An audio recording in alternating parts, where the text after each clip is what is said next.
जो आज इटावा की गलियों में आग की तरह फैल रहा है। एक नाम जिसे इटावा दंगे का मास्टरमाइंड बताया जा रहा है। एक नाम जो सुनते ही अफसरों की रूह कांपती है और गांव कस्बों में लोग खौफ के साथ सम्मान से उसका नाम लेते हैं। ये नाम है गगन यादव। लेकिन रुकिए, ये कहानी सिर्फ गगन यादव की नहीं है। ये कहानी है एक सिस्टम की, जहां अपराध को राजनीति की परछाई और जाति की ढाल मिल जाती है। ये कहानी है उन ताकतों की जो एक आम आदमी को दंगाई, फिर गुंडा और फिर सत्ता का सिपाही बना देती है। ये वही कहानी है जिसने मुख्तार अंसारी को विधायक बनाया, अरुण गौली को अंडरवर्ल्ड से विधानसभा तक पहुंचाया और अतीक अहमद को हत्या, अपहरण, फिरौती जैसे 100 से अधिक मुकदमे दर्ज होने के बावजूद भी 5 बार विधायक और 1 बार सांसद बनाया। सवाल ये नहीं है कि गगन यादव कौन है, सवाल ये है कि ऐसे लोग खड़े कैसे होते हैं, इनके पीछे पैसा कौन लगाता है, ताकत कौन देता है और इनकी चुप्पी कौन खरीदता है। आइए इस काले सच को परत दर परत खोलते हैं और देखते हैं कि कैसे अपराध की आड़ में सत्ता का साम्राज्य बनता है। गगन यादव का नाम आज इटावा में एक ब्रांड है। न कोई बड़ा कारोबार, न कोई खुला राजनीतिक पद और न ही कोई ऊंची डिग्री। फिर भी उनका रुतबा ऐसा कि सोशल मीडिया पर गैंगस्टर इन्फ्लुएंसर की तरह वो चमकते हैं। लेकिन ये रुतबा आता कहां से है? जवाब है जातीय सत्ता। गगन जैसे लोग अपनी जाति या धर्म के रक्षक बनकर उभरते हैं, कभी मंदिर के नाम पर, कभी दलित पिछड़ों की लड़ाई के बहाने, तो कभी धर्म की रक्षा के लिए खुली गुंडागर्दी करते हैं। इन सब में उनसे मिलता है लोगों का समर्थन। लोग तालियां बजाते हैं, चंदा देते हैं, केस लड़ते हैं और उन्हें अपना हीरो बनाते हैं। हर जिले में एक नेता ऐसा होता है जिसे जमीन पर मजबूत आदमी चाहिए और गगन जैसे लोग यहीं फिट बैठते हैं। वोटरों को धमकाना हो, विरोधी की सभा बिगाड़नी हो या फिर जमीन पर कब्जा कराना हो, ये लोग नेताओं के लिए काम के आदमी हैं। बदले में इन्हें नेताओं से क्या मिलता है? तो जवाब है, पुलिस उन्हें छूती नहीं, आसानी से FIR नहीं दर्ज होती और कोर्ट में गवाह पलट जाते हैं। ये रिश्ता खुला नहीं है लेकिन अटूट है। कई बार ये लोग छोटे मोटे पद भी प्राप्त कर लेते हैं, जैसे ब्लॉक अध्यक्ष, जिला प्रभारी या किसी कमेटी का सदस्य, और इस तरह एक अपराधी धीरे धीरे VIP बन जाता है। अब बात असली पावर की यानी पैसे की। वो कहां से आता है? तो पैसा आता है जमीन के धंधे, शराब के ठेके, टैक्सी यूनियन, मछली मार्केट और ट्रांसपोर्ट से। हर जगह इनका कट फिक्स होता है और यही है गगन यादव जैसे लोगों के ब्रांड बनने का फार्मूला। गगन यादव जैसे लोग सीधा कारोबार नहीं करते, लेकिन उनके पास काले धंधों की लंबी फहरिस्त होती है। अवैध खनन, बालू मिट्टी या गिट्टी का अवैध उठाव, ठेकेदारी के नाम पर कमीशनखोरी, जमीन कब्जाना, ट्रक या गाड़ी से हफ्ता वसूली, अवैध शराब, कबाड़, कब्रिस्तान तक की जमीन में कब्जा।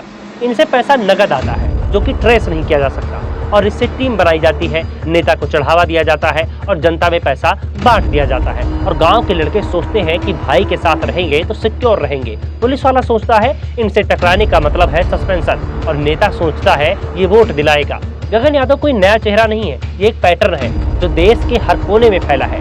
बीजेपी से लेकर कांग्रेस और सपा तक हर पार्टी में ऐसे चेहरे मजबूत हैं। कोई बाबरी आंदोलन में उभरा, कोई गोरखपुर दंगे में चमका, कोई सिख दंगों के बाद नेता बना और आज करोड़ों का कारोबार, सांसद का पद और VIP सिक्योरिटी इनके पास है, जबकि इंसाफ अब भी सड़कों पर रो रहा है। गगन यादव का मॉडल कोई नया नहीं है, हर राज्य में, हर जिले में एक गगन है। इन सभी की कामयाबी का एक ही पैटर्न था, राजनीति का संरक्षण और जनता की चुप्पी। और हर पार्टी को ऐसा आदमी चाहिए जो मैदान में उतरे, विरोधी को दबाए और जरूरत पड़ने पर किसी भी हद तक जा सके। प्रतापगढ़ के राजा भैया स्कूल की दबंगई से शुरुआत हुई और आज उनकी अपनी पार्टी है और जिले में सत्ता का दूसरा नाम है वो।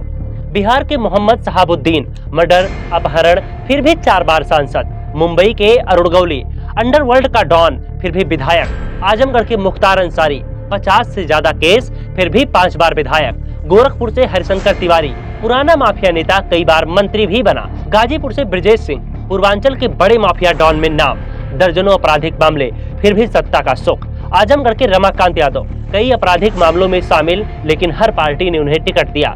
बीजेपी सांसद प्रवेश वर्मा, दिल्ली दंगों को भड़काने का आरोप, फिर भी चुनाव जीते।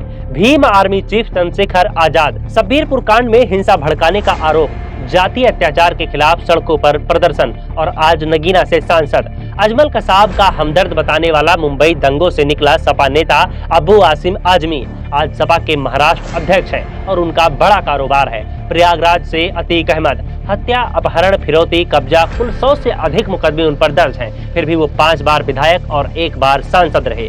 शिवपाल यादव, जमीन कब्जे, जातीय प्रदर्शन, ठेकेदारी में धांधली के आरोप। आज पार्टी के राष्ट्रीय महासचिव हैं। कांग्रेस नेता सज्जन कुमार 1984 के सिख दंगों का दोषी, कई साल तक दिल्ली से सांसद रहे। इन सबका एक कॉमन सोर्स था, धंधा, डर और दबदबा। और अब यही मॉडल गगन यादव जैसे लोग फॉलो कर रहे हैं। नकल नहीं, ये परंपरा बन गई है। जब जनता राजा भैया को ठाकुर साहब कहने लगती है, जब मुख्तार अंसारी को रॉबिन हुड कहा जाता है, जब शहाबुद्दीन को सिवान का सुल्तान बना दिया जाता है, तब असल में लोकतंत्र हार जाता है। खैर, ऐसा इसलिए हो रहा है क्योंकि सिस्टम में गुंडई से ग्रोथ को राजनीतिक दलों ने मान्यता दे रखी है, चाहे वो बीजेपी हो, सपा हो या कांग्रेस। ध्यान रहे, इन सब की शुरुआत सड़क के संघर्ष या दंगों की राजनीति से हुई थी। तो क्या ये लोग दोषी हैं? शायद हाँ, शायद नहीं। अगर नहीं तो फिर असली दोषी कौन है? असली दोषी हम और हमारा सिस्टम है। गगन यादव जैसे लोग तभी खड़े होते हैं जब हम अपनी जाति, धर्म या पार्टी के चक्कर में सच को नजरअंदाज करते हैं, जब हम जाति के हीरो को बचाते हैं, जब नेता अपने पोलिंग बूथ मैनेजर को फंड करते हैं, जब अफसर डर कर फाइल दबाते हैं, तब गगन यादव जैसे लोग और ज्यादा पावरफुल होते हैं। अगर आप वाकई में बदलाव चाहते हैं तो गगन जैसे हर उस व्यक्ति को रोकना होगा जो समाज के लिए खतरा है, वरना कल यही लोग संसद में आपको मिलेंगे।